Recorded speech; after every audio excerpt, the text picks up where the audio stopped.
Welcome to Tanvi coaching classes. మీలో ఎవరైనా మన ఛానల్ని సబ్స్క్రైబ్ చేసుకోకపోతే వెంటనే సబ్స్క్రైబ్ చేసుకోండి. మన ఛానల్లో గ్రూప్ 2కి సంబంధించి ప్రతి సబ్జెక్టు ఎక్స్ప్లెయిన్ చేయబడుతుంది. ఫస్ట్ మనం ఎకానమీ, కొంచెం గ్రూప్ 2లో ఎకానమీ కష్టంగా ఉంటుందని అనుకుంటారు కాబట్టి ఫస్ట్ మనం ఎకానమీ చెప్పుకోవచ్చు. ఎకానమీలో కూడా ఫస్ట్ చాలా చిన్న టాపిక్ మరియు కొంచెం ఈజీగా ఉండే టాపిక్ చెప్పుకోవచ్చు. స్టార్టింగ్ ఆ టాపిక్ ఏంటంటే అన్ఎంప్లాయ్మెంట్. ఈ అన్ఎంప్లాయ్మెంట్ టాపిక్ని మనం కంప్లీట్గా ఈరోజు చెప్పుకోవచ్చు. ఇది మనకి 2 క్లాసెస్ ఉంటుందండి ఈ టాపిక్. సో ఈ టాపిక్ కవర్ అయితే మనకి మీరు చేయాల్సింది ఏంటంటే, ఇక్కడ నేను చెప్పే క్లాస్ విన్న తర్వాత మీరు ఏదో ఒక మెటీరియల్ ఫాలో అవుతారు కదండి. ఆ మెటీరియల్లో ఈ టాపిక్ ఉంటుంది కదా, సో అది కంప్లీట్గా అక్కడ చదివేసుకోవాలి. ఎప్పటికప్పుడు అలా చదివేసుకోవడం వల్ల మీకు అడ్వాంటేజ్ ఉంటుంది. ఈరోజు మన టాపిక్ అన్ఎంప్లాయ్మెంట్ అనుకున్నాం కదా.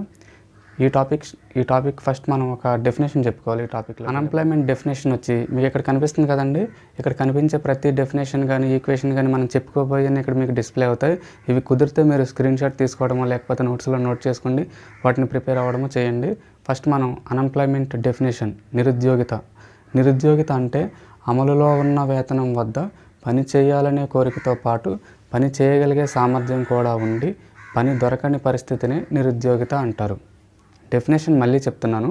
అమలులో ఉన్న వేతనం వద్ద పని చేయాలనే కోరికతో పాటు పని చేయగలిగే సామర్థ్యం కూడా ఉండి పని దొరకని పరిస్థితిని నిరుద్యోగిత అంటారు. సో ఇదండి డెఫినేషన్. సో మనం ఈ డెఫినేషన్ ఒకసారి ఎక్స్ప్లెయిన్ చేసుకుంటూ వెళ్దాం. అమలులో ఉన్న వేతనం వద్ద అనే పదం ఎందుకు వాడారు అనేది తెలుసుకుందాం. ఫస్ట్ మనం అమలులో ఉన్న వేతనం వద్ద అంటే ఎగ్జాంపుల్కి మార్కెట్లో ఏదో ఒక సాఫ్ట్వేర్ కంపెనీ తీసుకోండి, లేకపోతే ఎక్కడ ఏ జాబ్ అయినా సరే. ఎగ్జాంపుల్కి మనం ఒక కంపెనీ సాఫ్ట్వేర్, సో ఆ కంపెనీలో స్టార్టింగ్ శాలరీ 30,000 ఇస్తున్నారు అనుకుందాం. 30,000 ఇస్తున్నారు ఆ కంపెనీలో. సో ఇక్కడ ఒక కుర్రాడు ఉన్నాడు. ఆ కుర్రాడు ఏంటంటే బాగా ధనవంతుల కుటుంబానికి సంబంధించిన చాలా రిచ్ ఫ్యామిలీ అనమాట. ఆ కుర్రవాడు టార్గెట్ ఏంటి, starting salary minimum basic starting salary 1,00,000 రూపాయలు తీసుకోవాలి అనేది ఆ కుర్రాడు టార్గెట్. ఎందుకంటే ఆ కుర్రవాడు ఇంట్లో పనిచేసే పని వాళ్ళకే నెలకి 40,000 ఇస్తారు.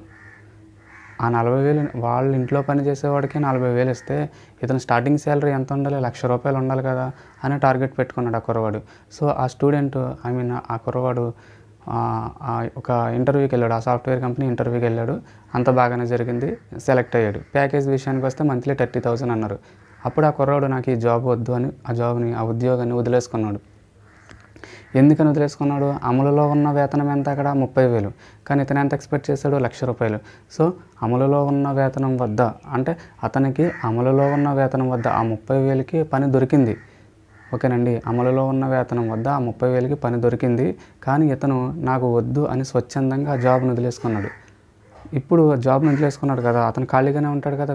అతను అనుకున్న ఉద్యోగం వచ్చేంతవరకు అతను ఖాళీగానే ఉంటాడు కదా.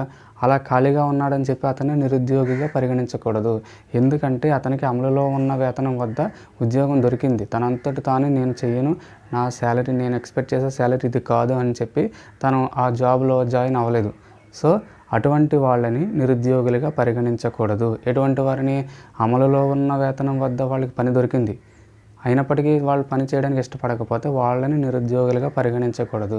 అందువలన మనం డెఫినేషన్లో అమలులో ఉన్న వేతనం అనే వర్డ్ తీసుకున్నాం, అనే పదం తీసుకున్నాం. సో నెక్స్ట్ అమలులో ఉన్న వేతనం వద్ద పని చేయాలనే కోరికతో పాటు పని చేయాలనే కోరికతో పాటు అంటే చిన్నపిల్లలు ఉంటారు కదండి, వాళ్ళకి పని చేయాలని కోరిక ఉండదు. వాళ్ళకి ఎంతసేపు స్కూల్కి వెళ్ళాలి, చదువుకోవాలి, హోంవర్క్ చేయాలి, ఆడుకోవాలి, అల్లరి చేయాలి, ఇటువంటి థాట్సే తప్ప పని చేయాలి, ఆ పని చేయాలి, ఈ పని చేయాలి, అంత సంపాదించాలి, ఇంత సంపాదించాలి అనే థాట్స్ అయితే చిన్నపిల్లలకి ఉండవు. సో వాళ్ళకి ఆ థాట్స్ లేవు కాబట్టి వాళ్ళు ఖాళీగానే ఉంటారు కదా. ఏ హాలిడేస్ టైంలోనే ఎప్పుడైనా ఖాళీగానే ఉంటారు.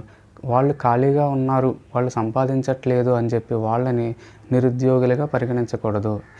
అందువలనే మనం పని చేయాలనే కోరిక నిరుద్యోగిగా పరిగణించాలంటే అమలులో ఉన్న వేతనం వద్ద అతనికి జాబ్ దొరకాలి, లేదా అమలులో ఉన్న వేతనం వద్ద జాబ్ దొరికి వాళ్ళకి పని చేయాలనే కోరిక ఉండాలి. ఇక్కడ చిన్నపిల్లలకి మీరు అబ్జర్వ్ చేయాల్సింది ఏంటంటే, చిన్నపిల్లల్లో పని చేయాలనే కోరిక ఉండదు. డెఫినేషన్ ప్రకారం పని చేయాలనే కోరిక కూడా ఉండాలి.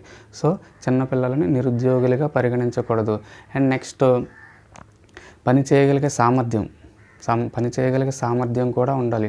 పని చేయగలిగే సామర్థ్యం అంటే ఏంటి, అమలులో ఉన్న వేతనం వద్ద పని చేయాలనే కోరికతో పాటు పని చేయగలిగే సామర్థ్యం. పెద్దవాళ్ళు ఉంటారు బాగా 60 అబోవ్ 65 ఇయర్స్ ఏజ్ ఉన్నవాళ్ళు, ముసలి వాళ్ళు ఉంటారు. వాళ్ళకి పని చేయాలని కోరిక ఉంటుంది కానీ పని చేయగలిగే సామర్థ్యం అయితే ఉండదు. వాళ్ళకి వాళ్ళకి పని చేయాలని సామర్థ్యం, పని చేయడానికి ట్రై చేసిన వాళ్ళకి శక్తి సరిపోదన్నమాట. అందువలన వాళ్ళు కూడా ఖాళీగానే ఉంటారు. ఎవరు 60-70 ఏజ్ దాటిన వాళ్ళు ఖాళీగానే ఉంటారు. ఎందువలనంటే వాళ్ళకి పని చేయగలిగే సామర్థ్యం లేదు. అందువలన వాళ్ళు ఖాళీగా ఉన్నారు. ఇక్కడే మీరు అబ్జర్వ్ చేయాల్సింది ఏంటంటే వీళ్ళు ఖాళీగా ఉన్నారు కదా ముసలి వాళ్ళు అని చెప్పి వీళ్ళని నిరుద్యోగులుగా తీసుకోకూడదు. ఇక్కడ మనం 3 మెంబర్స్ని తీసుకున్నాం.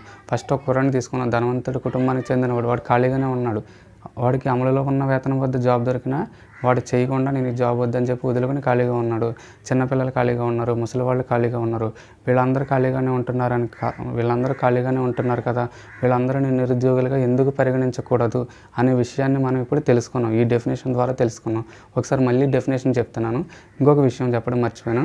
నా క్లాస్ ఏంటంటే చెప్పిన పాయింట్ 4-5 సార్లు చెప్తానండి. ఓకేనండి.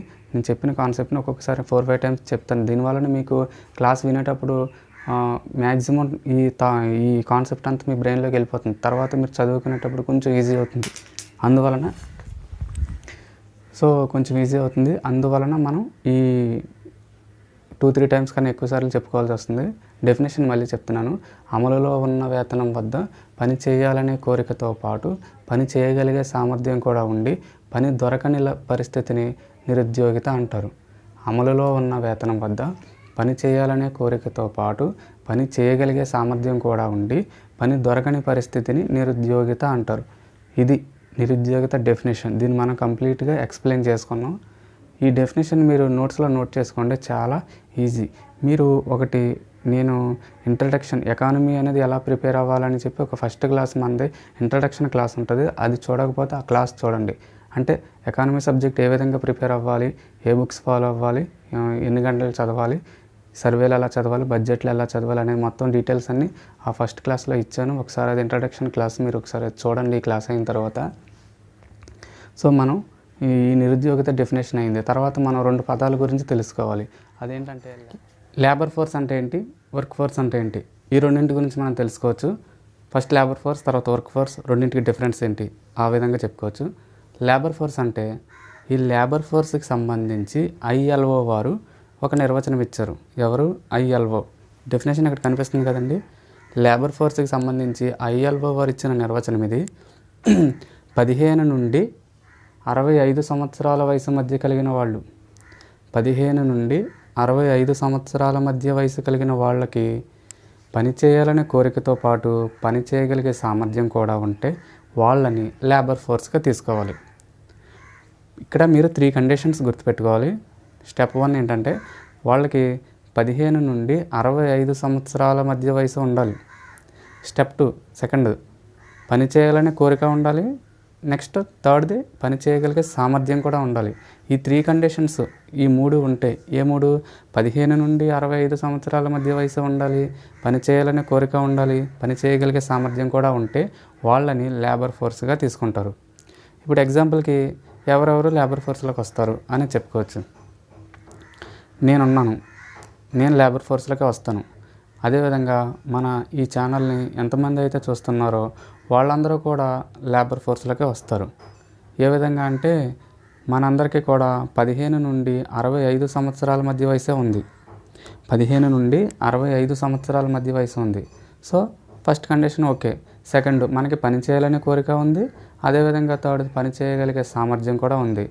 మనకి 15 నుండి 65 సంవత్సరాల మధ్య వయసు ఉండి పని చేయాలని కోరిక ఉంది, పని చేయగలిగే సామర్థ్యం కూడా ఉంది. కాబట్టి మనందరం లేబర్ ఫోర్స్లోకి వస్తాం. మనందరమే కాదు, ఈ 3 క్వాలిఫికేషన్స్ ఎవరికైతే ఉంటాయో వాళ్ళందరూ కూడా లేబర్ ఫోర్స్లోకే వస్తారు. మీరు లేబర్ ఫోర్స్ అంటే గుర్తుపెట్టుకోవాల్సింది ఒకటే, 15 నుండి 65 సంవత్సరాల మధ్య వయసు ఉండాలి, పని చేయాలని కోరిక ఉండాలి, పని చేయగలిగే సామర్థ్యం కూడా ఉండాలి. సో ఈ డెఫినేషన్ నేను ఇప్పటికీ 3-4 టైమ్స్ చెప్పేశాను. సో ఇక్కడ నేర్చేసుకోవడానికి ట్రై చేయండి. అదేవిధంగా లేబర్ ఫోర్స్ అంటే తెలిసింది. లేబర్ ఫోర్స్కి ఎగ్జాంపుల్స్ ఎలా కూడా మనం చెప్పుకున్నాం. నెక్స్ట్ మనం వర్క్ ఫోర్స్ గురించి తెలుసుకోవచ్చు.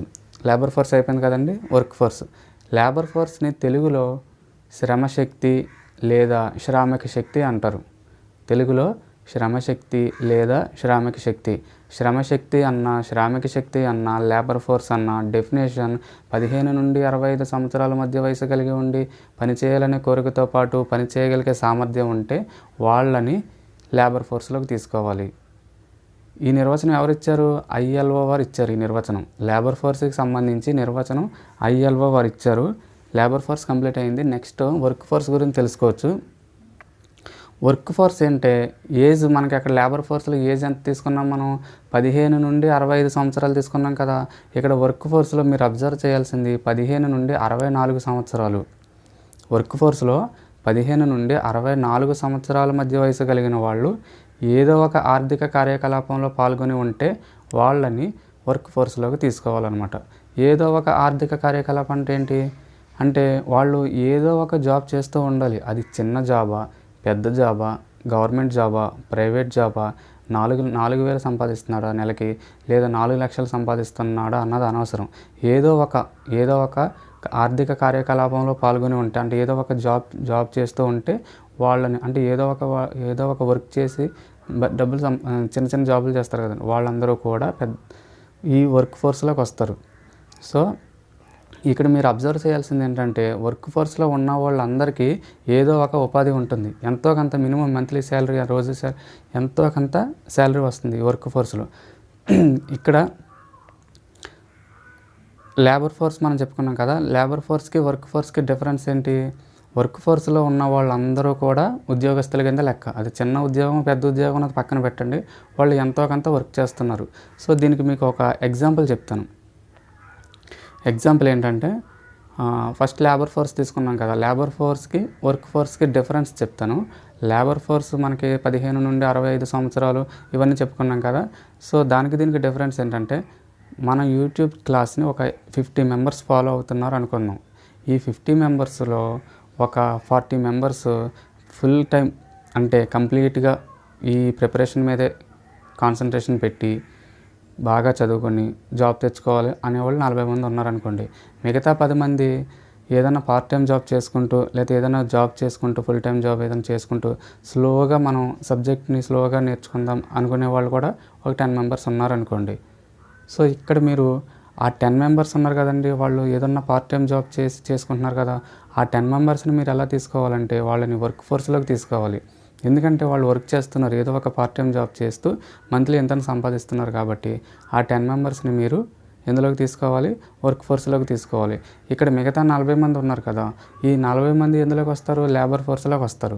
ఎందుకంటే వీళ్ళు జాబ్ చేయట్లేదు, కానీ వీళ్ళకి పని చేయాలని కోరిక ఉంది, పని చేయగలిగే సామర్థ్యం ఉంది, 15 నుండి 65 సంవత్సరాల వయసు ఉంది.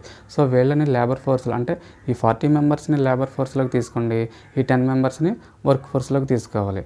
ఇప్పుడు మీకు నిరుద్యోగిత అంటే తెలిసింది, లేబర్ ఫోర్స్ అంటే ఏంటో తెలిసింది, వర్క్ ఫోర్స్ అంటే ఏంటో తెలిసింది.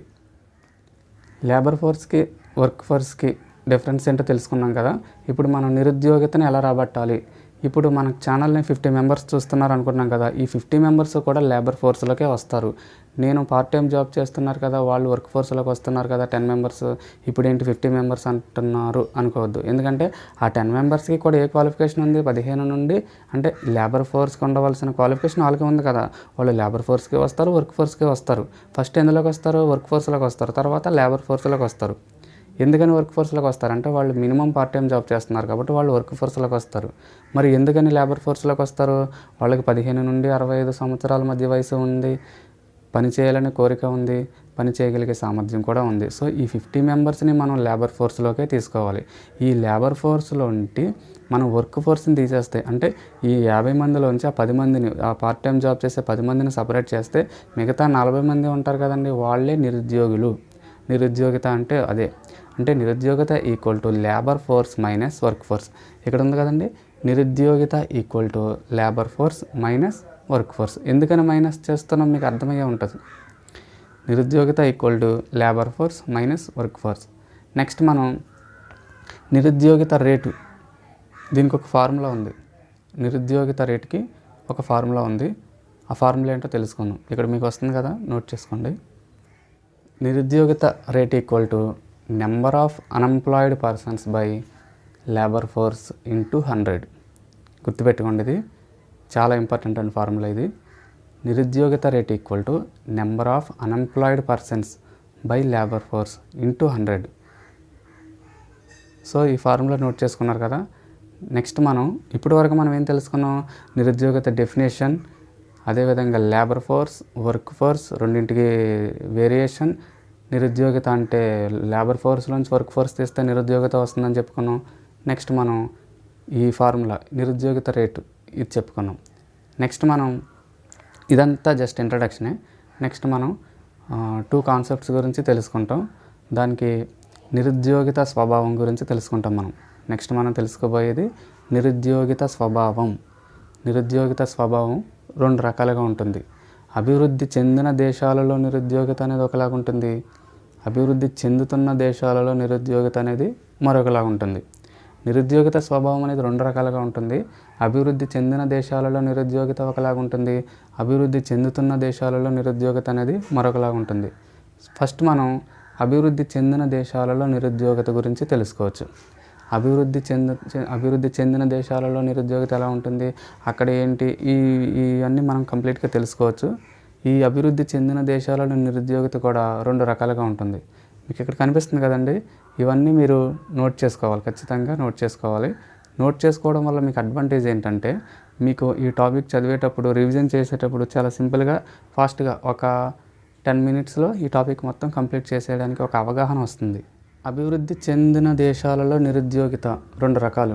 ఫస్ట్ది సంక్లిష్టమైనది, సెకండ్ది చక్రీయమైనది. సంక్లిష్టమైనది అంటే ఇంగ్లీష్లో ఫ్రిక్షనల్ అన్ఎంప్లాయ్మెంట్, సెకండ్ది చక్రీయమైనది. ఫస్ట్ సంక్లిష్టమైనది దాని గురించి తెలుసుకోవచ్చు. సంక్లిష్టమైనది ఫ్రిక్షనల్ అన్ఎంప్లాయ్మెంట్ అంటే ఒక ఉపాధిలో ఉన్న వ్యక్తి మెరుగైన ఉపాధి కోసం ఎదురు చూసేటప్పుడు ఏర్పడే నిరుద్యోగితే ఈ సంక్లిష్ట నిరుద్యోగిత అంటే ఫ్రిక్షనల్ అన్ఎంప్లాయ్మెంట్. డెఫినేషన్ మళ్ళీ చెప్తున్నాను. ఒక ఉపాధిలో ఉన్న వ్యక్తి మెరుగైన ఉపాధి కోసం ఎదురు చూసేటప్పుడు ఏర్పడే నిరుద్యోగితే ఈ సంక్లిష్ట నిరుద్యోగిత ఫ్రిక్షనల్ అన్ఎంప్లాయ్మెంట్ అంటారు. సో దీన్ని 3 రకాలు ఉంటాయి. ఈ సంక్లిష్టమైనది డెఫినేషన్ 3 రకాలుగా చెప్పుకోవచ్చు. ఫస్ట్ది ఒక ఉపాధి నుండి మరొక ఉపాధి కోసం ఎదురు చూసేటప్పుడు ఏర్పడే నిరుద్యోగితని సంక్లిష్ట నిరుద్యోగిత అంటారు. అదేవిధంగా ఈ ఫస్ట్దే చెప్పుకోవచ్చు ఫస్ట్. సో దీనికి ఎగ్జాంపుల్ ఏంటంటే, మన ఛానల్ని 50 మెంబర్స్ చూస్తున్నారు అనుకున్నాం కదా. ఈ 50 మెంబర్స్లో 10 మెంబర్స్ ఎందులోకి వస్తారు, వర్క్ ఫోర్స్లోకి వస్తారు. సో వర్క్ ఫోర్స్ బాగానే ఉంది, అక్కడ వరకు నోటిఫికేషన్ వచ్చింది. ఒక 5 మంత్స్ టైం ఇచ్చారు. ప్రిలిమ్స్ మరియు మెయిన్స్ కవర్ చేయడానికి 5 మంత్స్, కంప్లీట్ అవ్వడానికి 5 మంత్స్ టైం ఇచ్చారు. అప్పుడు ఈ వర్క్ ఫోర్స్లో ఉన్న ఈ 10 మెంబర్స్ ఏమనుకుంటారు, ఇప్పటి వరకు మనం జాబ్ చేస్తూ ప్రిపేర్ అయ్యాం కదా, పార్ట్ టైం జాబ్, ఇప్పుడు అలా కాదు, మనం కంప్లీట్గా ఎఫర్ట్ పెట్టాలనే ఉద్దేశంతో వీళ్ళు ఆ 5 మంత్స్ కూడా లీవ్ తీసుకుంటారు, లేదా రిజైన్ చేసో ఏదో రకంగా ఆ 5 మంత్స్ కూడా జాబ్ చేయకుండా కంప్లీట్గా ఈ ప్రిపరేషన్ మీదే ఫోకస్ పెడతారు. ఎప్పుడైతే వీళ్ళు ప్రిపరేషన్ మీద ఫోకస్ పెట్టి అక్కడ జాబ్ చేయలేదు కాబట్టి ఈ 5 మంత్స్ వాళ్ళు ఖాళీగానే ఉంటారు కదా. సో అటువంటి పర్సన్స్ని ఏమని తీసుకోవాలి, ఫ్రిక్షనల్ అన్ఎంప్లాయ్మెంట్ అని తీసుకోవాలి. ఇక్కడ మీరు అబ్జర్వ్ చేయాల్సింది ఏంటంటే, వాళ్ళు ఒక ఉపాధి నుండి మెరుగైన ఉపాధి కోసం వెళ్తున్నారనమాట. వాళ్ళు ఒక ఉపాధి నుండి మెరుగైన ఉపాధి కోసం వెళ్తున్నారు కాబట్టి వాళ్ళకి ఆ గ్యాప్ వచ్చింది. ఏ గ్యాప్, జాబ్ చేయకుండా ఖాళీగా ఉండే గ్యాప్. వాళ్ళని మాత్రమే ఈ ఫ్రిక్షనల్ అన్ఎంప్లాయ్మెంట్గా తీసుకోవాలి. ఈ సంక్లిష్టమైన దాంట్లో 3 రకాలు ఉంటాయని చెప్పుకున్నాం కదా, ఫస్ట్ చెప్పుకున్నాం. సెకండ్ది కూడా ఆల్మోస్ట్ ఈక్వల్ అంతే విధంగా ఉంటుంది. ఏంటంటే ఒక ఉపాధి నుండి మెరుగైన ఉపాధి కోసం ఎదురు చూసేటప్పుడు ఏర్పడే నిరుద్యోగితే ఈ ఫ్రిక్షనల్ అన్ఎంప్లాయ్మెంట్. అంటే ఒక ఉపాధి నుండి అంతకంటే మెరుగైన ఉపాధి కోసం ఎదురు చూసేటప్పుడు ఏర్పడే నిరుద్యోగిత ఫస్ట్ వన్. సెకండ్ వన్ ఏంటంటే ఒక ఉపాధి నుండి మరొక ఉపాధికి వెళ్ళేటప్పుడు అంటే మారేటప్పుడు ఏర్పడే నిరుద్యోగితే ఈ ఫ్రిక్షనల్ అన్ఎంప్లాయ్మెంట్. దానికి దీనికి పెద్దగా వేరియేషన్ ఏమి ఉండదు, 2 ఒకటే. మీరు అంత కన్ఫ్యూజ్ అవ్వాల్సిన అవసరం లేదు. సో ఈ 2 ఒకటే. నెక్స్ట్ థర్డ్ది చాలా ఇంపార్టెంట్ అండి. శ్రామిక మార్కెట్లో అసమతౌల్యం ఏర్పడట. శ్రామిక మార్కెట్లో అసమతౌల్యం ఏర్పడట ఏంటి? శ్రామిక మార్కెట్లో అసమతౌల్యం ఏర్పడట అంటే ఏంటంటే ఒక 50 మంది శ్రామికులు ఉన్నారు. వాళ్ళకి పని ఎక్కడ లభిస్తుందో, పని ఎక్కడ దొరుకుతుందో, ఉపాధి ఎక్కడ దొరుకుతుందో అనే సమాచారం ఆ 50 మంది శ్రామికుల దగ్గర లేదు. దాని వలన వాళ్ళు ఖాళీగా ఉంటున్నారు. అదేవిధంగా వేరే ఊరిలో, వేరే ఎక్కడో ప్రాంతంలో కొంతమంది 10-15 మంది యజమానులు ఉన్నారు. వాళ్ళకి శ్రామికుల అవసరం ఉంది. వాళ్ళకి శ్రామికుల అవసరం ఉంది. శ్రామికులు ఎక్కడ దొరుకుతారో అటువంటి ఇన్ఫర్మేషన్ లభించక ఆ యజమానులు కూడా ఖాళీగానే ఉంటారు. సో ఇక్కడ మీరు అండర్స్టాండ్ చేసుకోవాల్సింది ఏంటంటే, యజమానులు అంటే పని కల్పించే వారి యొక్క ఇన్ఫర్మేషన్ శ్రామికులకు తెలియట్లేదు, పని చేసే వాళ్ళ యొక్క ఇన్ఫర్మేషన్ ఈ యజమానులకు తెలియట్లేదు. సో ఒకళ్ళ గురించి ఒకళ్ళకి తెలియకపోవడం వలన ఏర్పడే నిరుద్యోగతనే శ్రామిక మార్కెట్లో అసమతుల్యత అంటారు. సో ఈ కాన్సెప్ట్ని ఈ ఒకరి ఇన్ఫర్మేషన్ మరొకరికి తెలియని ఆ కాన్సెప్ట్నే శ్రామిక మార్కెట్లో అసమతుల్యం ఏర్పడట. అంతే కదా, అసమతుల్యం ఏర్పడుతుంది కదా. వీళ్ళు ఖాళీగానే ఉంటున్నారు, వాళ్ళు ఖాళీగానే ఉంటున్నారు. జస్ట్ ఒక ఇన్ఫర్మేషన్ వస్తే చాలు, ఇద్దరికీ పని ఉంటుంది. సో ఆ ఇన్ఫర్మేషన్ లేకే కదా ఈ అసమతుల్యం. అందువలనే శ్రామిక మార్కెట్లో అసమతుల్యం అంటే ఇది. ఫస్ట్ మనం ఈ ఫ్రిక్షనల్ అన్ఎంప్లాయ్మెంట్ గురించి చెప్పుకున్నప్పుడు మనం ఈ ఫ్రిక్షనల్ అన్ఎంప్లాయ్మెంట్ అనేది అంటే సంక్లిష్ట నిరుద్యోగిత అనేది ఆర్థిక వ్యవస్థకి అంత మంచిదా కాదా అని అడిగితే ఏం చెప్తారు? ఇది ఆర్థిక వ్యవస్థకి అంత తీవ్రమైనదైతే కాదు. ఫ్రిక్షనల్ అన్ఎంప్లాయ్మెంట్ అనేది ఆర్థిక వ్యవస్థకి అంత తీవ్రమైనది కాదు. ఎందుకని అంత తీవ్రమైనది కాదు అంటే, ఈ ఫ్రిక్షనల్ అన్ఎంప్లాయ్మెంట్ ఎంతో కాలం ఉండదు, ఏదో కొద్ది కాలం మాత్రమే ఉంటుంది. తర్వాత దానంతట అదే సర్దుబాటు అయిపోతుంది, దానంతట అదే నార్మల్ అయిపోతుంది. ఎలాగంటారా, మన ఛానల్ని 50 మెంబర్స్లో 10 మెంబర్స్ ఈ 10 మెంబర్స్ జాబ్ చేస్తూ ప్రిపేర్ అయ్యారు ఫస్ట్. తర్వాత నోటిఫికేషన్ వచ్చిన తర్వాత జాబ్ రిజైన్ చేసి ప్రిపేర్ అయ్యారు కదా. ఇక్కడ ఈ 5 months ఖాళీగా ఉన్నారు. తర్వాత వీళ్ళకి ఇక్కడ 2 cases. ఫస్ట్ వన్ ఏంటంటే, వీళ్ళకి గ్రూప్స్లో జాబ్ వస్తే మెరుగైన ఉపాధి కోసం వెళ్ళిపోతారు. ఓకే, అలాగైనా పర్వాలేదు, అభివృద్ధి చెందిన దేశాలలో అది ఓకే. నెక్స్ట్ వీళ్ళకి జాబ్ రాలేదు అనుకోండి, ప్రిపేర్ అయ్యారు బాగా, 1-2 మార్కుల్లో పోయింది, జాబ్ రాలేదు అనుకోండి, వాళ్ళు ఏం చేస్తారు, మళ్ళీ ఇంతకుముందు ఏ జాబ్ అయితే జాయిన్ అయ్యారో అందులోకే వెళ్ళి అక్కడ కాకపోతే వేరే చోట ఏదైనా, వీళ్ళకి ఆల్రెడీ జాబ్ స్కిల్స్ ఉన్నాయి కాబట్టి ఏదో రకంగా ఎక్కడ చోట జాయిన్ అయిపోతారు. ఇక్కడ మీరు అండర్స్టాండ్ చేసుకోవాల్సింది ఏంటంటే, ఈ ఫ్రిక్షనల్ అన్ఎంప్లాయ్మెంట్ అనేది ఆర్థిక వ్యవస్థకి అంత తీవ్రమైనది కాదు. అభివృద్ధి చెందిన దేశాలలో ఈ ఫ్రిక్షనల్ అన్ఎంప్లాయ్మెంట్ అనేది అంత తీవ్రమైనది కాదు. ఇది ఏదో కొద్ది కాలం మాత్రమే ఉంటుంది. ఇది తాత్కాలికం మాత్రమే, శాశ్వతమైనది కాదు. ఫ్రిక్షనల్ అన్ఎంప్లాయ్మెంట్ అనేది శాశ్వతం కాదు. సంక్లిష్ట నిరుద్యోగిత అన్న ఫ్రిక్షనల్ అన్ఎంప్లాయ్మెంట్ అన్న ఒక్కటే. సో ఫ్రిక్షనల్ అన్ఎంప్లాయ్మెంట్ అంటే ఇది. మీరు ఓవరాల్గా ఇందులో తెలుసుకోవాల్సింది ఏమీ లేదు. ఏంటంటే సింపుల్గా ఒక ఉపాధి నుండి మరొక ఉపాధికి మార్పు చెందేటప్పుడు ఏర్పడే నిరుద్యోగితే ఫ్రిక్షనల్ అన్ఎంప్లాయ్మెంట్. ఆ టైంలో ఖాళీగా ఉంటారు కదా, సో అది ఫ్రిక్షనల్ అన్ఎంప్లాయ్మెంట్. నెక్స్ట్ మనం సెకండ్ వన్. సెకండ్ వన్ మనం అభివృద్ధి చెందిన దేశాలలో నిరుద్యోగిత గురించి చెప్పుకుంటున్నాం కదా. అందులో సెకండ్ వన్ ఏంటి? చక్రీయమైనది అంటే చక్రీయ నిరుద్యోగిత. దీని గురించి మనం తెలుసుకోవచ్చు. చక్రీయ నిరుద్యోగిత అంటే వ్యాపార చక్రాల కాలంలో ఏర్పడే నిరుద్యోగితని చక్రీయ నిరుద్యోగిత అంటారు. డౌట్ వస్తుంది, వ్యాపార చక్రాల కాలం అంటే ఏంటి? సో మీకు ఇక్కడ ఒక డయాగ్రామ్ కనిపిస్తుంది కదండి. అందులో ఫస్ట్ బూమ్ ఉంది కదా, బూమ్. సెకండ్ వచ్చి recession, boom, recession, depression, recovery. Boom, recession, depression, recovery. So ఇక్కడ ఒక సైక్లింగ్ ఉంది కదా, దీనినే వ్యాపార చక్రం అంటారు.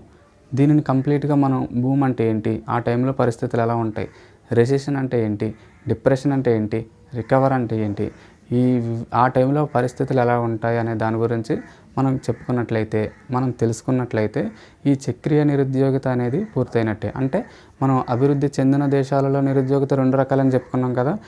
ఒకటి ఫ్రిక్షనల్ అన్ఎంప్లాయ్మెంట్, 2 చక్రీయమైనది. ఇది కంప్లీట్ అయితే నెక్స్ట్ అభివృద్ధి చెందుతున్న దేశాలలో నిరుద్యోగిత చెప్పుకోవచ్చు. నెక్స్ట్ చక్రీయమైనది. సెకండ్ వన్ వచ్చి చక్రీయమైనది. సో చక్రీయమైనది అంటే ఏంటంటే, వ్యాపార చక్రాల కాలంలో ఏర్పడే నిరుద్యోగితనే చక్రీయ నిరుద్యోగిత అంటారు. సో అసలు వ్యాపార చక్రాలు అంటే ఏంటో తెలుసుకోవచ్చు. ఆర్థిక వ్యవస్థ అనేది నిరంతరం ఒకేలాగా ఉండదు. ఆర్థిక వ్యవస్థ అనేది ఎప్పుడూ ఒకేలాగా ఉండదు. తరచూ ఒడిదుడుగులకు లోనవుతూ ఉంటుంది. ఒడిదుడుగులకు లోనవడం అంటే ఏంటి? మార్కెట్లో ఏదైనా ప్రైస్ తీసుకున్నట్లయితే, ఏదైనా ప్రోడక్ట్ యొక్క ప్రైస్ తీసుకున్నట్లయితే ఆ ప్రైస్ అనేది ఎప్పుడు కాన్స్టెంట్గా ఉండదు. ఒకసారి బాగా ఎక్కువగా ఉంటుంది, ఒకసారి బాగా తగ్గిపోవచ్చు, ఒకసారి మీడియంగా ఉండొచ్చు, ఒకసారి అదే ప్రైస్ కంటిన్యూ అవ్వచ్చు. ఇలా ఆర్థిక వ్యవస్థలో ప్రోడక్ట్ యొక్క ప్రైస్ అనేది తరచూ ఒడిదుడుగులకు లోనవుతూ ఉంటుందన్నమాట. సో ఈ ఒడిదుడుకులను తెలియజేసే దానినే వ్యాపార చక్రాలు అంటారు. ఓకేనండి. ఆర్థిక వ్యవస్థ ఎప్పుడు తరచుగా ఒడిదుడుకులకు లోనవుతూ ఉంటుంది. ఈ ఒడిదుడుకులను తెలియజేసేదే వ్యాపార చక్రం. సో వ్యాపార చక్రం అంటే వ్యాపార కాలాలలో ఏర్పడే చక్రాలనే వ్యాపార చక్రం అంటారు. సో ఇక్కడ డయాగ్రామ్ కనిపిస్తుంది కదండి. ఇందులో ఫస్ట్ వన్ బూమ్. బూమ్ అంటే ఏంటి, దాని లక్షణాలు ఏంటి, బూమ్ టైంలో ఎలా ఉంటుంది. Second recession. రెసిషన్ అంటే ఏంటి, దాని లక్షణాలు ఏంటి, ఆ టైంలో ఎలా ఉంటుంది, రెసిషన్ ఎలా ఏర్పడుతుంది అది. అండ్ థర్డ్ వన్ వచ్చి డిప్రెషన్. సేమ్ ఇది కూడా అంతే, దీని లక్షణాలు, దీని వ్యవహారం ఏంటి. నెక్స్ట్ రికవరీ, ఇది కూడా అంతే సేమ్. సో ఇక్కడ 4 గురించి మనం ఎక్స్ప్లెయిన్ చేసుకోవచ్చు. ఇక్కడ కనిపించే డయాగ్రామే వ్యాపార చక్రాలు. వ్యాపార చక్రాలు అంటే ఇవే. ఇందులో మీరు అండర్స్టాండ్ చేసుకోవాల్సింది ఏంటంటే ఇక్కడ ఏది మొదలవుతుంది, ఏది స్టార్టింగో లేదా ఏది ఎండింగ్ అని మనం చెప్పలేం. ఓకేనండి. ఇక్కడ ఏది స్టార్టింగో అదేవిధంగా ఏది ఎండింగ్ అనే విషయం మనం చెప్పలేం. కానీ ఒకదానితో ఒకటి ఫాలో అవుతూ ఉంటుంది. ఫస్ట్ ఒకవేళ డిప్రెషన్ అని తీసుకున్నట్లయితే రికవరీ, బూమ్, రెసిషన్ అలాగ వస్తూ ఉంటుంది. అలా సర్కిల్ ఇక్కడ కనిపించేటట్టుగా మీకు ఒకదానితో ఒకటి ఫాలో అవుతుంది. అంతేగాని ఫస్ట్ కంపల్సరీ ఇదే వస్తుంది, ఫస్ట్ భూమి వస్తుంది, ఫస్ట్ భూమి వస్తుంది అని ఉండదు, లేదా ఫస్ట్ రికవరీ వస్తుంది అని ఉండదు. కానీ ఫస్ట్ భూమి వచ్చింది అనుకోండి, తర్వాత దాన్ని ఫాలో అవుతుంది, దాని నెక్స్ట్ స్టెప్ రెసిషన్, భూమి తర్వాత నెక్స్ట్ రెసిషన్, తర్వాత డిప్రెషన్, తర్వాత రికవరీ. అలా అంటే ఇక్కడ మీరు అండర్స్టాండ్ చేసుకోవాల్సింది ఒక్కటే, ఇది ఎక్కడ స్టార్ట్ అవుతుందని మనం చెప్పలేం, కానీ ఒకదానితో ఒకటి ఫాలో అవుతూ ఉంటుంది. అదేవిధంగా స్టార్ట్ అయిన చోటకే మళ్ళీ తిరిగి అక్కడికే వస్తుంది. దీనినే వ్యాపార చక్రాలు అంటారు. సో ఫస్ట్ వన్ మనం ఇందులో భూమి గురించి తెలుసుకోవచ్చు. భూమి అంటే ఏంటంటే తెలుగులో భూమిని సౌభాగ్య దశ లేదా విస్తరణ దశ అని అంటారనమాట. సౌభాగ్య దశ లేదా విస్తరణ దశ. సౌభాగ్య దశ అన్న విస్తరణ దశ అన్న భూమి అన్న ఒకటే. సో ఫస్ట్ ఈ భూమి యొక్క లక్షణాలు ఏంటి, భూమి టైంలో ఎలా ఉంటుందని తెలుసుకోవచ్చు. భూమి టైంలో ఎలా ఉంటుందంటే ధరలు అనేవి అధిక స్థాయిలో ఉంటాయి. అంటే ధరలు పెరుగుదల చాలా ఎక్కువగా ఉంటాయి. ధరలు రోజు రోజుకి పెరుగుతూ ఉంటాయి. భూమిలో ధరలు రోజు రోజుకి పెరుగుతూ ఉంటాయి. సో ఇలా ధరలు రోజు రోజుకి పెరిగే టైంలో ఏం జరుగుతుందంటే వ్యాపారస్తుడు అంటాడు కదా, వాడి బిజినెస్ అనేది చాలా బాగుంటుంది. ఆ టైంలో ధరలు పెరుగుతాయి, ప్రజలు ఎక్కువ కొంటున్నారు కాబట్టి బిజినెస్ అనేది చాలా బాగుంటుంది. వ్యాపారస్తుడికి ఎక్కువగా లాభాలు వస్తూ ఉంటాయి. ధరలు పెరిగే టైంలో వ్యాపారస్తుడికి ఎక్కువగా లాభాలు వస్తాయి. ఎక్కువగా లాభాలు వచ్చేటప్పుడు వ్యాపారస్తుడు ఏం చేస్తాడు, మళ్ళీ కొత్త ఆ వచ్చిన లాభాలతో కొత్త బిజినెస్ల మీద కానీ ఇంకా ఇన్వెస్ట్ చేసి బిజినెస్ని ఎక్స్పాండ్ చేసుకోవడం కానీ ఇటువంటివన్నీ చేస్తూ ఉంటాడు కదా. సో వ్యాపారస్తుడికి లాభం రావడం వల్ల ఆ వచ్చిన లాభాలతో మరింత ఉత్సాహంతో మరింతగా కొత్త పెట్టుబడులను పెడుతూ ఉంటాడు. సో ఎప్పుడైతే కొత్తగా పెట్టుబడులు పెట్టి కొత్తగా బిజినెస్లు స్టార్ట్ చేశాడో అక్కడ ఏం జరుగుతుందంటే ఉద్యోగ అవకాశాలు అనేవి పెరుగుతాయి అన్నమాట. భూమిలో గుర్తుపెట్టుకోవాల్సింది ఉద్యోగ అవకాశాలు పెరుగుతాయి. ఎందువలన వ్యాపారస్తుడికి లాభాలు వచ్చాయి, వాడు మరి ఆ డబ్బుతో మరిన్ని పెట్టుబడులు పెట్టాడు. సో ఆ కంపెనీని రన్ చేయాలంటే ఇంకా ఉద్యోగస్తులు కావాలి కాబట్టి ఉద్యోగాలు పెరుగుతాయి. ఉద్యోగాలు పెరగడం వలన వాళ్ళకి మంత్లీ శాలరీ వస్తుంది కదా. సో మంత్లీ శాలరీ వస్తుంది.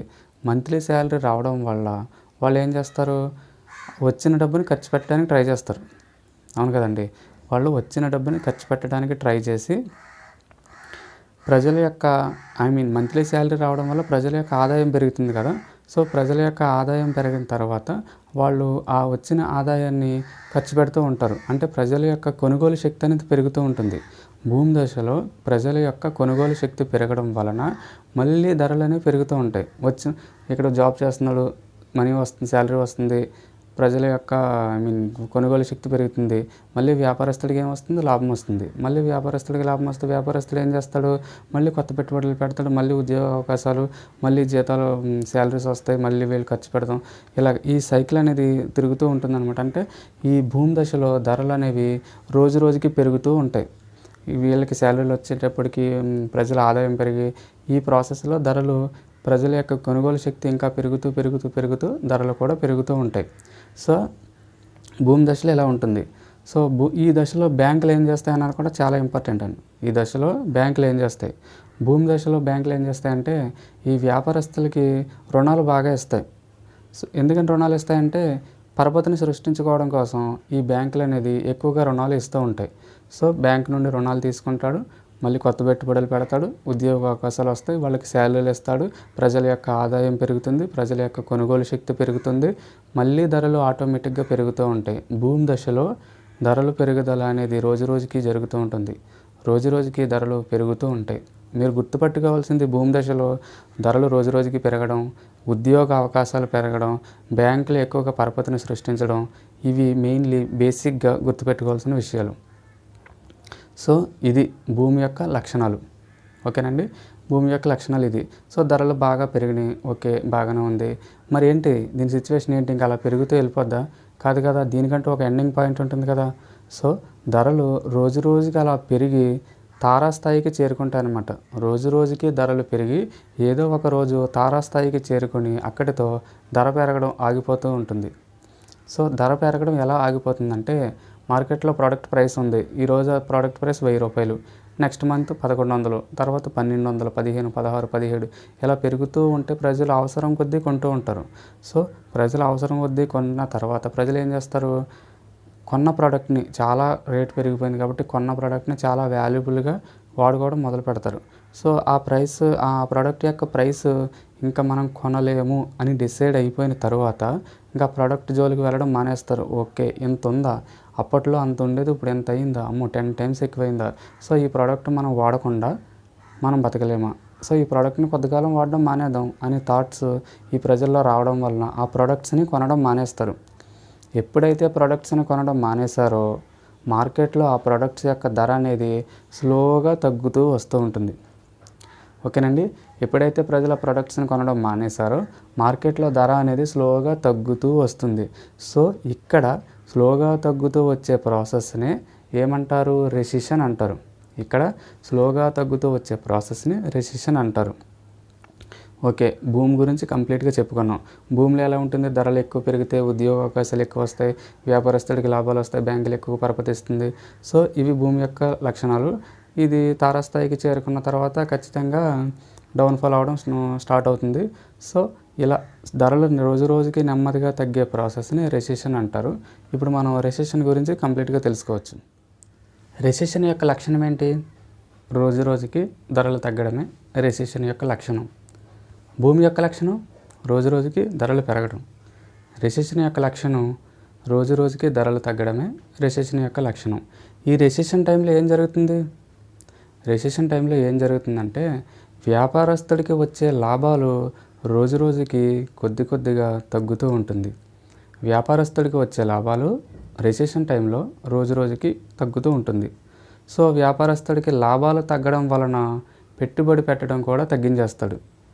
వ్యాపారస్తుడికి ఎప్పుడైతే లాభాలు తగ్గినాయో ఆ టైంలో పెట్టుబడులు కూడా నెమ్మదిగా తగ్గిస్తూ ఉంటాడు.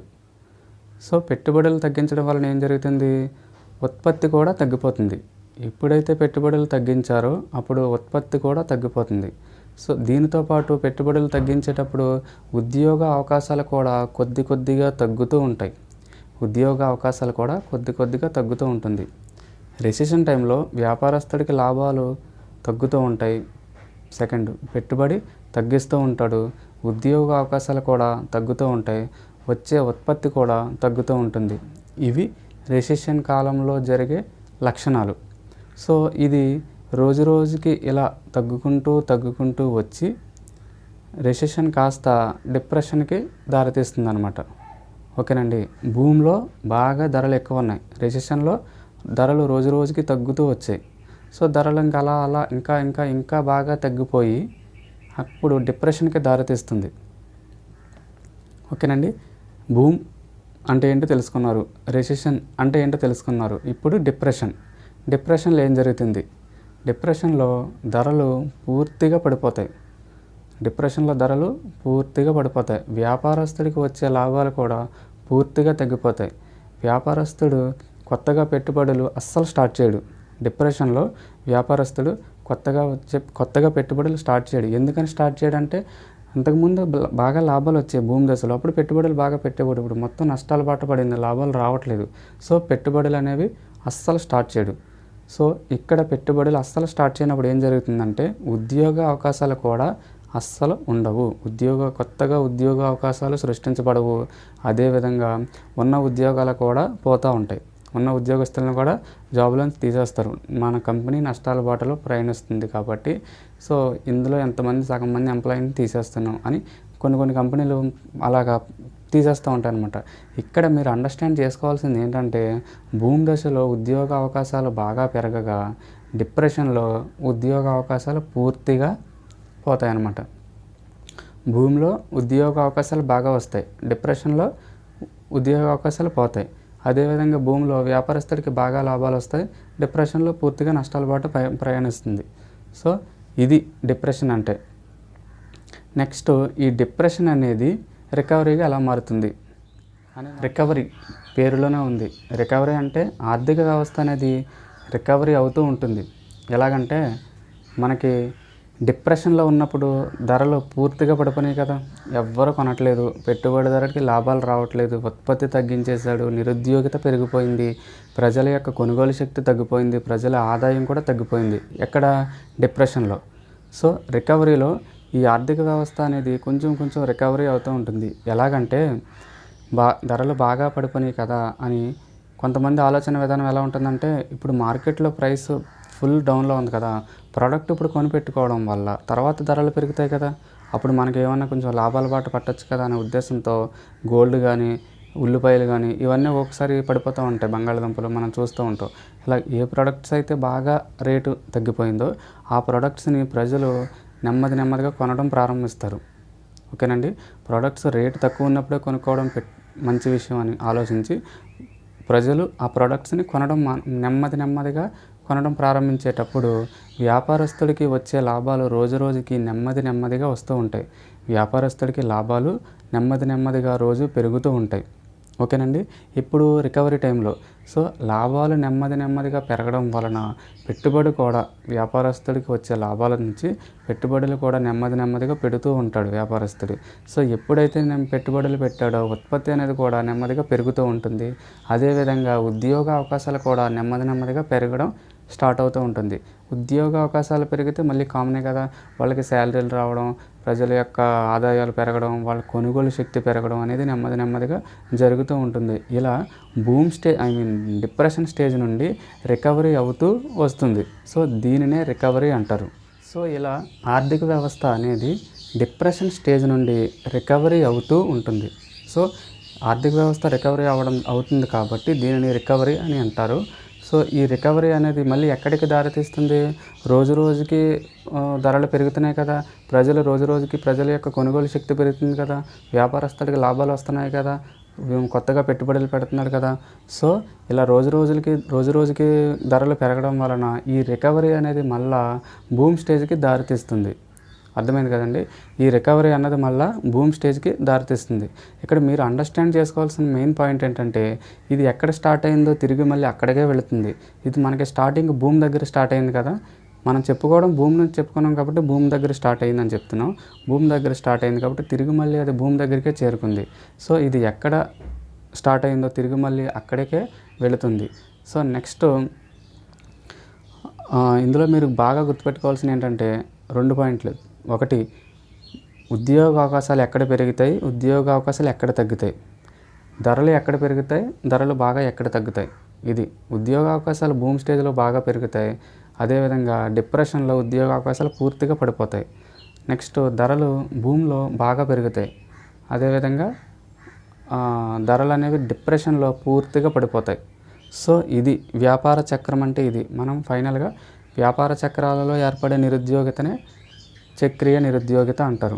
సో ఈ వ్యాపార చక్రాలు ఉన్నాయి కదా, ఈ డయాగ్రామ్ ఉంది కదా, ఈ వ్యాపార చక్రాల కాలంలో ఏర్పడే నిరుద్యోగితనే చక్రీయ నిరుద్యోగిత అంటారు. సో నెక్స్ట్ మనం అంటే ఇది ఏంటి ఇప్పటివరకు ఏం చెప్పుకున్నాం? అభివృద్ధి చెందిన దేశాలలో నిరుద్యోగిత 2 రకాలు. ఒకటిది సంక్లిష్టమైనది అంటే ఫ్రిక్షనల్ అన్ఎంప్లాయ్మెంట్, అండ్ సెకండ్ది చక్రీయమైనది. సంక్లిష్టమైనది చెప్పేసుకున్నాం, చక్రీయమైనది కూడా చెప్పుకున్నాం. అండ్ నెక్స్ట్ మనం చెప్పుకోబోయే టాపిక్ ఏంటంటే అభివృద్ధి చెందుతున్న దేశాలలో నిరుద్యోగిత. అభివృద్ధి చెందుతున్న దేశాలలో నిరుద్యోగిత అనేది మనం చెప్పుకుంటాం. అదేవిధంగా మన ఛానల్లో ఈ టాపిక్ అనే కాదు, ఫస్ట్ మనం అన్ఎంప్లాయ్మెంట్ గురించి చెప్పుకుంటున్నాం కదా. ఈ అన్ఎంప్లాయ్మెంట్ అనే టాపిక్ కంప్లీట్ అయిన తర్వాత దీనికి సంబంధించి ఆబ్జెక్టివ్ బిట్స్ మీకు ఎక్స్ప్లెనేషన్ ఉంటుంది. ఒక 50 బిట్స్ వరకు ఎక్స్ప్లెనేషన్ ఉంటుంది. సో ఒక హాఫ్ అన్ అవర్ క్లాస్ ఉంటుంది మినిమం. అవి ఏంటంటే అందులోంచే వచ్చేస్తాయని కాదు, ఒక ఐడియా కోసం అంతే. కొత్తగా ఎవరైతే ఎకానమీ ప్రిపేర్ అవుతున్నారో వాళ్ళకి ఒక ఐడియా కోసం చేసే ప్రయత్నం ఇది. సో ఆ బిట్స్ అనేవి ఆ క్లాస్ కూడా వింటే మీకు కొంచెం ఐడియా ఉంటుంది. ఓకే, ఈ ఈ అన్ఎంప్లాయ్మెంట్ నుంచి క్వశ్చన్స్ ఈ విధంగా అడగవచ్చు అని ఒక ఐడియా ఉంటుంది. సో ఈ చాప్టర్ విన్న తర్వాత ఈ చాప్టర్ కంప్లీట్గా విన్న తర్వాత, సగం కాదు కంప్లీట్గా విన్న తర్వాత ఆ క్లాస్ వినడానికి కూడా ట్రై చేయండి. సో నెక్స్ట్ మనం అభివృద్ధి చెందుతున్న దేశాలలో నిరుద్యోగితని వ్యవస్థపూర్వక నిరుద్యోగిత అంటారు. అభివృద్ధి చెందుతున్న దేశాలలో నిరుద్యోగితని వ్యవస్థపూర్వక నిరుద్యోగిత అంటారు. ఎందుకు ఏర్పడుతుంది వ్యవస్థపూర్వక నిరుద్యోగిత అంటే మూలధన కొరత వలన ఏర్పడుతుంది. ఈ వ్యవస్థపూర్వక నిరుద్యోగిత అనేది మూలధన కొరత వలన ఏర్పడుతుంది. ఏంటి మూలధన కొరత అంటే ఏంటో తెలుసుకోవచ్చు. సో దానికన్నా ముందు జనరల్గా వెనుకబడిన దేశాలలో జనాభా పెరుగుదల చూస్తే చాలా వేగంగా ఉంటుంది. వెనుకబడిన దేశాలలో జనాభా పెరుగుదల చాలా వేగంగా ఉంటుంది. సో అదే టైంలో మూలధన పెరుగుదలని అంత వేగంగా ఉండదు. మూలధనం అనేది కొరతగా ఉంటుంది. ఇక్కడ జనాభా పెరుగుదల చూస్తే చాలా వేగంగా ఉంది, మూలధన పెరుగుదల మాత్రం చాలా తక్కువగా ఉంది. సో ఇక్కడ మీరు అండర్స్టాండ్ చేసుకోవాల్సింది ఏంటంటే ఆ వెనకబడిన దేశాలలో పెరిగే జనాభాకి సరిపడా మూలధనం లేదు, అంటే మూలధనం కొరతగా ఉంది. సో ఇలా మూలధనం కొరత అంటే ఇది. సో ఈ మూలధన కొరత వలనే వ్యవస్థపూర్వక నిరుద్యోగిత అనేది ఏర్పడుతుంది. ఓకేనండి. వెనకబడిన దేశాలలో జనాభా పెరుగుదల ఎక్కువగా ఉంది, మూలధన కొరత చాలా తక్కువగా ఉంది. సో పెరిగే జనాభాకి సరిపడా మూలధనం లేదు కాబట్టి ఈ మూలధన కొరత అనేది ఏర్పడుతుంది. సో వ్యవస్థపూర్వక నిరుద్యోగిత ఎందువలన ఏర్పడుతుంది అంటే మూలధన కొరత వలన ఏర్పడుతుంది. దీనికి ఇంకొక నిర్వచనం కూడా ఉంది, ఇంకొకలా కూడా చెప్పుకోవచ్చు. సో అదేంటి గ్రోత్ రేట్, దాని గురించి చెప్పుకోవచ్చు. వెనుకబడిన దేశాలలో వృద్ధి రేట్ ఎలా ఉంటుందంటే చాలా నెమ్మదిగా ఉంటుంది. దీనిని స్లో గ్రోత్ రేట్ అంటారు. వెనుకబడిన దేశాలలో వృద్ధి రేట్ అనేది చాలా నెమ్మదిగా ఉంటుంది. దీనిని స్లో గ్రోత్ రేట్ అని అంటారు.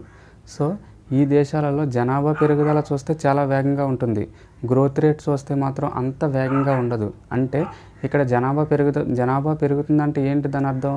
శ్రామిక శక్తి కూడా పెరిగిపోతుంది కదా. అంటే మనం అండర్స్టాండ్ చేసుకోవాల్సింది ఏంటంటే వెనుకబడిన దేశాలలో శ్రామిక శక్తి పెరగడం వలన శ్రామిక శక్తి బాగా జనాభా పెరుగుదల బాగా వేగంగా ఉంది. సో దాని వలన శ్రామిక శక్తి కూడా పెరుగుతుంది. ఆ పెరిగే శ్రామిక శక్తికి సరిపడా గ్రోత్ రేట్ అనేది లేదు. సో దీనినే వ్యవస్థపూర్వక నిరుద్యోగిత అని అంటారు. ఓకేనండి. మూలధన కొరత వలన ఏర్పడుతుంది, గ్రోత్ రేట్ తక్కువగా ఉండడం వల్ల కూడా వ్యవస్థపూర్వక నిరుద్యోగిత అనేది ఏర్పడుతుంది. ఓవరాల్గా మనం తెలుసుకోవాల్సింది ఏంటి?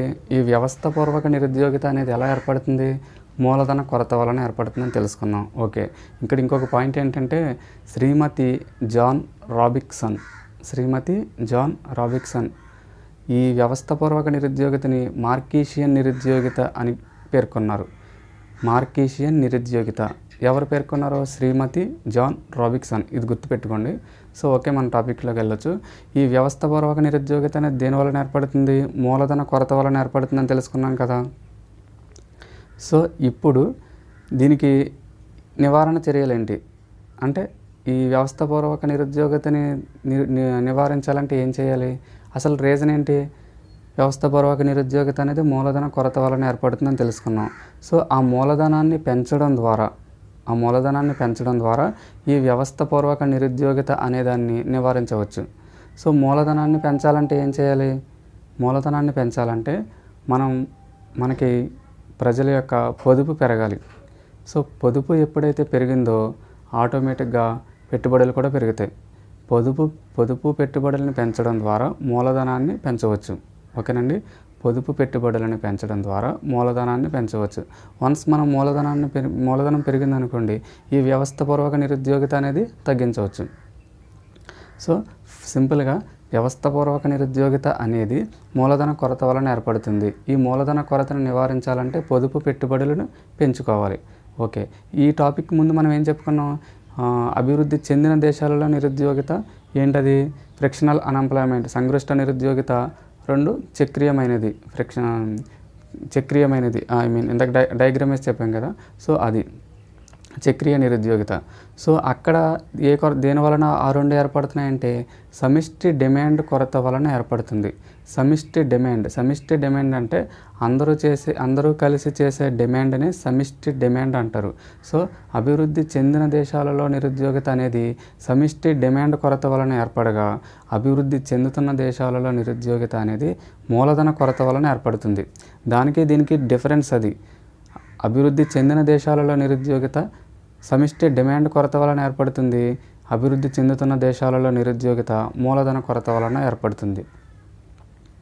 సో ఇక్కడ సమిష్టి డిమాండ్ని పెంచడం వలన అభివృద్ధి చెందిన దేశాలలో నిరుద్యోగితని తొలగించవచ్చు. ఓకేనండి. సమిష్టి డిమాండ్ పెంచడం వలన అభివృద్ధి చెందిన దేశాలలో నిరుద్యోగితని తొలగించవచ్చు.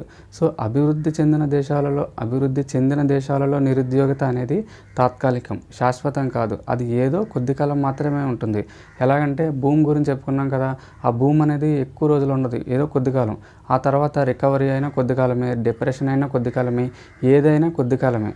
సో అభివృద్ధి చెందిన దేశాలలో నిరుద్యోగిత అనేది శాశ్వతం కాదు. ఇప్పుడు మనం అభివృద్ధి చెందుతున్న దేశాలలో నిరుద్యోగిత, ఈ వ్యవస్థపూర్వక నిరుద్యోగితను నివారించాలంటే ఏంటి? మూలధనాన్ని పెంచాలనుకున్నాం కదా. సో ఈ మూలధన కొరతను పెంచడం ద్వారా ఈ రకమైన నిరుద్యోగితని తొలగించవచ్చు. కానీ ఇక్కడ మూలధనం కొరత పెంచడం అంటే చాలా కష్టమైన పని. అది అంత ఈజీగా ఈ నిరుద్యోగిత అనేది ఆర్థిక వ్యవస్థ నుండి బయటకైతే వెళ్ళదు. ఓకేనండి. ఈ రకమైన నిరుద్యోగిత ఆర్థిక వ్యవస్థ నుండి అంత ఈజీగా బయటకు వెళ్ళదు. ఈ రకమైన నిరుద్యోగిత ఆర్థిక వ్యవస్థతో కలిసి సహజీవనం చేస్తుంది. అది ఎంతకాలం అని చెప్పలేం, కాకపోతే చాలా కాలం వరకు సహజీవనం చేస్తుంది. అభివృద్ధి చెందిన దేశాలలో నిరుద్యోగిత తాత్కాలికమైతే, అభివృద్ధి చెందుతున్న దేశాలలో నిరుద్యోగిత శాశ్వతమైనది. ఈ 2 పాయింట్స్ గుర్తుపెట్టుకోండి. అభివృద్ధి చెందిన దేశాలలో నిరుద్యోగిత తాత్కాలికం, అభివృద్ధి చెందుతున్న దేశాలలో నిరుద్యోగిత శాశ్వతమైనది. సో ఇక్కడ మీరు అబ్జర్వ్ చేయాల్సిన ఇంకొక పాయింట్ ఏంటంటే, రెండింటికి ఒకటే సొల్యూషన్ కాదు. ఏ రెండింటికి? అభివృద్ధి చెందిన దేశాలలో నిరుద్యోగితకి, అభివృద్ధి చెందుతున్న దేశాలలో నిరుద్యోగితకి సొల్యూషన్ ఒకటి కాదు. ఎలాగంటే అభివృద్ధి చెందిన దేశాలలో నిరుద్యోగిత తగ్గించాలంటే మనకు వచ్చిన ఆదాయంలోంచి, మనకు వచ్చిన జీతంలోంచి ఎక్కువగా ఖర్చు పెట్టాలి. మనకు వచ్చిన దాంట్లోంచి ఎక్కువగా ఖర్చు పెడితే ఈ అభివృద్ధి చెందిన దేశాలలో నిరుద్యోగిత అనేది తొలగించవచ్చు. మనకి అభివృద్ధి చెందుతున్న దేశాలలో నిరుద్యోగిత అనేది మనకు వచ్చిన ఆదాయంలో ఎక్కువగా పొదుపు పెంచుకొని పెట్టుబడి పెంచాలి. ఎక్కువగా పొదుపు చేయడం ద్వారా పెట్టుబడులు పెరుగుతాయి కదా. సో మనకు వచ్చిన శాలరీలో మ్యాక్సిమం పొదుపు చేయడానికి ట్రై చేయాలి. ఎక్కడ? అభివృద్ధి చెందుతున్న దేశాలలో నిరుద్యోగిత వద్ద. అదే అభివృద్ధి చెందిన దేశాలలో నిరుద్యోగితలు అయితే మనకు వచ్చిన శాలరీ వచ్చినట్టుగా ఖర్చు పెట్టేయాలి. మ్యాక్సిమం ఖర్చు పెట్టేస్తే అక్కడ ఆ నిరుద్యోగితకి సొల్యూషన్ అది. ఇక్కడ ఈ నిరుద్యోగితకి పొదుపును పెంచాలి, అక్కడ ఖర్చును పెంచాలి. అభివృద్ధి చెందిన దేశాలలో ఖర్చు ఎక్కువ చేయాలి, అభివృద్ధి చెందుతున్న దేశాలలో ఖర్చు అనేది చాలా తగ్గించి పొదుపులను పెంచి పెట్టుబడులను కూడా పెంచాలి. కీన్స్ అనే ఆర్థికవేత్త మొదటి దానికి సపోర్ట్ చేశాడు. అంటే అభివృద్ధి చెందిన దేశాలలో నిరుద్యోగితే బాగుంటుంది, అదే అప్లై చేయండి. అంటే అభివృద్ధి చెందిన దేశాల నిరుద్యోగిత ఏం చేస్తున్నారు? మనకు వచ్చిన శాలరీని వచ్చినట్టుగా ఖర్చు పెట్టేస్తున్నాం కదా. సో అలా ఖర్చు పెట్టేయడం వలన నిరుద్యోగిత అనేది ఫాస్ట్గా వెళ్ళిపోతుందని కీన్స్ అభిప్రాయపడ్డాడు అనమాట. సో కీన్స్ యొక్క అభిప్రాయం అనేది ఎక్కడ పనిచేస్తుందంటే అభివృద్ధి చెందిన దేశాలలో మాత్రమే పనిచేస్తుంది. కీన్స్ యొక్క అభిప్రాయం అనేది అభివృద్ధి చెందిన దేశాలలో మాత్రమే పనిచేస్తుంది. ఈ కీన్స్ యొక్క ఫార్ములా మనకి అభివృద్ధి చెందుతున్న దేశాలలో అప్లై చేసామనుకోండి, ఏమవుతుంది? అభివృద్ధి చెందుతున్న దేశాలలో పొదుపును పెంచడానికి బదులు ఖర్చు పెట్టేసాం. వచ్చిన శాలరీని వచ్చినట్టు ఖర్చు పెట్టేస్తే ఇంకా నిరుద్యోగిత పెరిగిపోతుంది. ఆ సొల్యూషన్ ఇక్కడ పనికిరాదు. కీన్స్ అభిప్రాయపడ్డాడని చెప్పి దాన్ని మనం ఇక్కడ అప్లై చేయకూడదు. ఎక్కడంటే అభివృద్ధి చెందుతున్న దేశాలలో అప్లై చేయకూడదు. అప్లై చేస్తే ఏం జరుగుతుంది? ఇంకా ఈ నిరుద్యోగిత అనేది బాగా పెరిగిపోతుంది. సో నిరుద్యోగిత తగ్గించాలంటే ఎక్కడ వాడాల్సిన ఫార్ములా అక్కడే వాడాలి.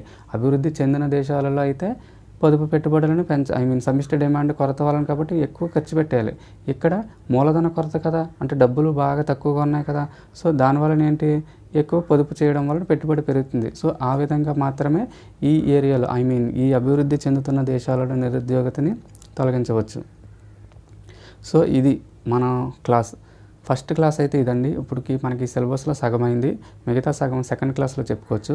సో అదేవిధంగా మీరు చేయాల్సింది ఏంటంటే ఈ క్లాస్ వినేటప్పుడు ఇక్కడ వచ్చే పాయింట్స్ అన్నీ మీరు ఖచ్చితంగా స్క్రీన్ షాట్ తీసుకోవడం కానీ లేదా ఈ ఏదైనా ఒక నోట్స్ పెట్టుకుని షార్ట్ కట్స్లో రాసుకోవడం కానీ చేసుకుంటే మీకు అది రివిజన్కి అనేది చాలా యూజ్ అవుతుంది. సో మన తన్వి కోచింగ్ క్లాసెస్ని మన యూట్యూబ్ ఛానల్ మీరు ఎవరైతే సబ్స్క్రైబ్ చేసుకోలేదో దయచేసి సబ్స్క్రైబ్ చేసుకోండి, షేర్ చేయండి. Thank you.